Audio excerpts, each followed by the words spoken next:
I'm going to go ahead and share my screen, and I want to point out some important things.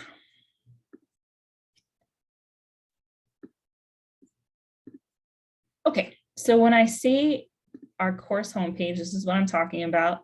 When you click on in through D2L and you head over and click on our particular course, my internet's not normally this slow, but here we are.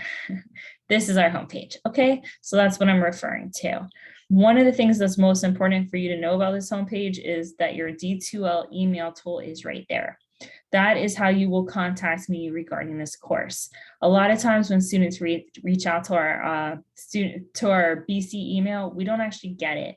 A lot of times students use their own personal email, and a lot of times spam filter picks that up and we don't even get the chance to see it. Other times it gets lost with a lot of other outside emails. So it's important that you use this D2L email feature.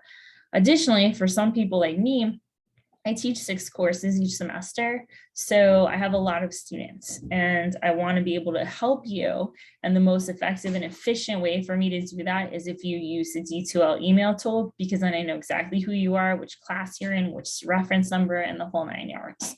So it just makes everything a lot easier. Okay.